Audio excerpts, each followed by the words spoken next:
नमस्कार, स्वागत है आपका एमपी तक पर। मैं हूं रवीश पाल सही। मध्य प्रदेश की सियासत के लिहाज से देखा जाए तो इस साल की सबसे बड़ी खबरों में से एक अगले महीने अगस्त में होने जा रही है।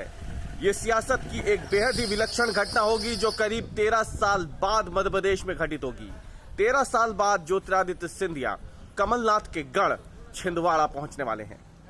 अभी तक जो आधिकारिक कार्यक्रम जारी हुआ है ज्योतिरादित्य सिंधिया का, उसके मुताबिक 18 अगस्त को ज्योतिरादित्य सिंधिया छिंदवाड़ा दौरे पर रहेंगे।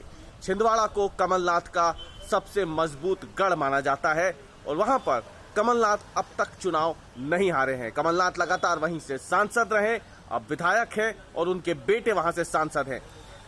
कांग्रेस की इकलौती लोकसभा सीट छिंदवाड़ा है पूरे मध्य प्रदेश में, और ऐसे में जब ज्योतिरादित्य सिंधिया वहां जा रहे हैं तो जाहिर सी बात है सियासी पारा चढ़ने के पूरे आसार है। कार्यक्रम के मुताबिक ज्योतिरादित्य सिंधिया छिंदवाड़ा दौरे पर रहेंगे। भाजपा में इस बात को लेकर काफी ज्यादा उत्साह है क्योंकि केंद्रीय मंत्री बनने के बाद ज्योतिरादित्य सिंधिया का यह पहला दौरा होगा छिंदवाड़ा में बतौर भाजपा नेता।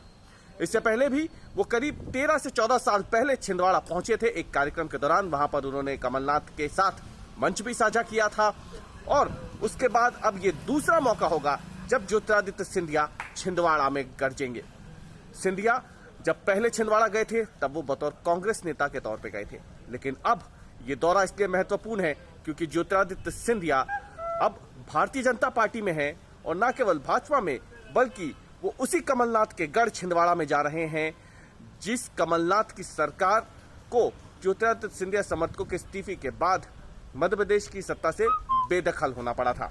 तो जाहिर सी बात है कि एक तरफ ज्योतिरादित्य सिंधिया के इस दौरे को लेकर स्थानीय भाजपा कार्यकर्ताओं में जबरदस्त जोश है, तो वहीं दूसरी तरफ कांग्रेस भी जबरदस्त तैयारी में लगी हुई है ज्योतिरादित्य सिंधिया के इस दौरे के समय जबरदस्त तरीके से उनका विरोध करने में। देखना यह है कि छिंदवाड़ा जो कमलनाथ का गढ़ माना जाता है वहां पे ज्योतिरादित्य सिंधिया यदि इस दौरे के लिए पहुंचते हैं तो सियासत क्या करवट लेती है।